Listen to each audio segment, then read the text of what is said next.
Bismillahirrahmanirrahim. Assalamualaikum warahmatullahi wabarakatuh. Perkenalkan, nama saya Hidayati dari program Magister Agribisnis Fakultas Pertanian Universitas Mataram.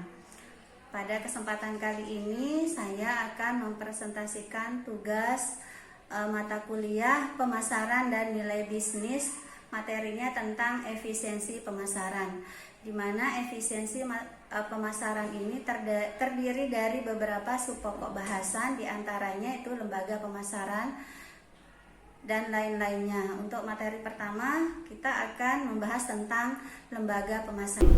Lembaga pemasaran itu merupakan badan yang menyelenggarakan kegiatan atau fungsi tata niaga dengan nama barang-barang bergerak dari pihak produsen sampai pihak konsumen. Lembaga perantara atau lembaga pemasaran yang umum terlibat dalam pemasaran produk pertanian, diantaranya yang pertama itu adalah pedagang pengumpul, yang kedua itu adalah pedagang besar, yang ketiga broker makelar calo, yang keempat itu juru lelang, dan yang terakhir itu adalah chain store buying organization. Nah, untuk materi yang kedua yang akan saya bahas di sini adalah tentang saluran pemasaran. Menurut Kotler, saluran pemasaran merupakan serangkaian organisasi yang saling tergantung yang terlibat dalam proses untuk menjadi suatu produk atau jasa siap untuk digunakan atau dikonsumsi. Ada 4 kemungkinan saluran pemasaran barang, yaitu yang pertama dari produsen ke konsumen akhir, terus yang kedua itu dari produsen ke pengecer, baru ke konsumen akhir. Yang ketiga dari produsen ke pedagang besar, baru ke pengecer, baru ke konsumen akhir. Yang terakhir itu yang dari produsen, baru ke pedagang besar, agen, pengecer, dan yang terakhir adalah ke konsumen akhir. Materi yang ketiga tentang efisiensi pemasaran ini adalah tentang kriteria efisiensi pemasaran.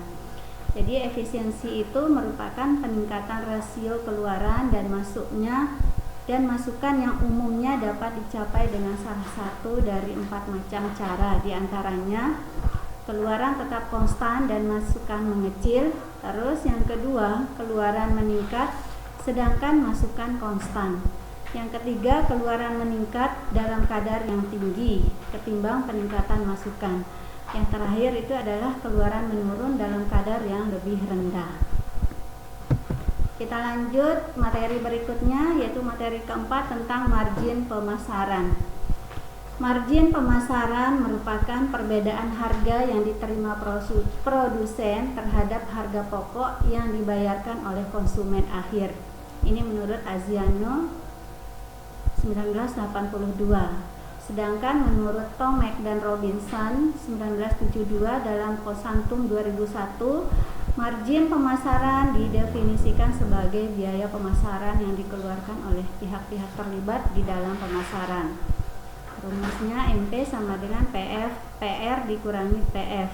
Untuk mengetahui margin pemasaran pada masing-masing lembaga pemasaran keseluruhan dihitung dengan menggunakan rumus di atas, di mana keterangannya di sini MP itu sama dengan margin pemasaran rupiah per kilogram, PR itu adalah harga di tingkat konsumen rupiah per kilogram, PF adalah harga di tingkat produsen rupiah per kilogram.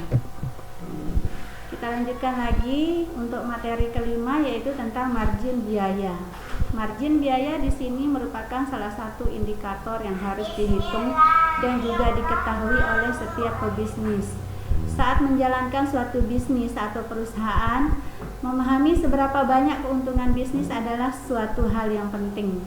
Margin biaya itu rumusnya pendapatan bersih dikurangi biaya variabel. Yang keenam yaitu margin laba. Margin laba atau margin keuntungan dikenal dengan profit margin, merupakan selisih antara nilai penjualan setelah dikurangi semua biaya operasional dibagi jumlah penjualan. Sederhananya margin keuntungan. Baiklah teman-teman, kita akan lanjutkan lagi materi yang keenam yaitu tentang margin laba. Margin laba atau margin keuntungan dikenal juga sebagai profit margin, yaitu selisih antara nilai penjualan setelah dikurangi semua biaya operasional dibagi jumlah penjualan. Sederhananya, margin keuntungan ini adalah nilai persentase keuntungan dari penjualan sebuah produk setelah dikurangi semua biaya dan pengeluaran. Jadi nilai dari hasil perhitungan margin keuntungan ini dapat memberikan gambaran pada pelaku usaha. Misalnya, jika nilai margin keuntungan tinggi, maka bisa dikatakan bahwa usahanya tersebut dapat menghasilkan keuntungan yang maksimal. Selanjutnya, farmer share atau petani share merupakan alat analisis yang digunakan untuk mengukur efisiensi yang dilihat dari sisi pendapatan petani. Menurut Coles dan Uhl 2002, farmer share adalah bagian harga yang diterima oleh petani terhadap harga yang dibayarkan konsumen akhir dalam suatu pemasaran. Menurut Coles dan Uhl, farmer share dirumuskan pada persamaan sebagai berikut: FE sama dengan PF dibagi PK kali 100%, di mana PK ini merupakan harga di tingkat konsumen, PF adalah harga di tingkat petani, dan FS itu adalah persentase harga yang diterima oleh petani. Materi yang ke-8 dalam efisiensi pemasaran ini adalah tentang distribusi laba. Distribusi laba atau distribusi keuntungan merupakan perbedaan keuntungan setiap lembaga pemasaran yang terlibat pada masing-masing saluran pemasaran.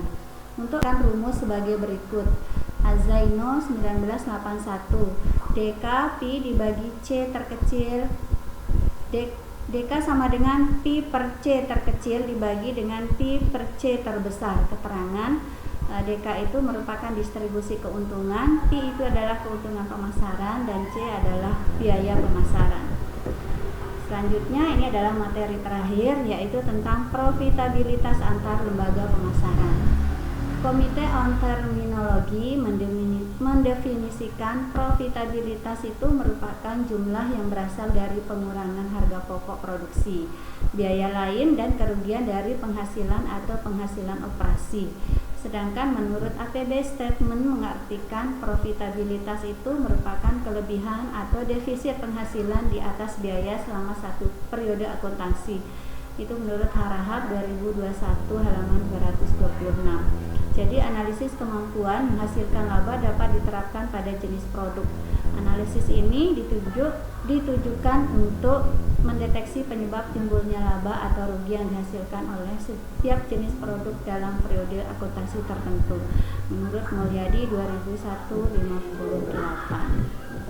Demikian presentasi saya pada kali ini. Terima kasih atas perhatian teman-teman semuanya. Sekian, Assalamualaikum warahmatullahi wabarakatuh.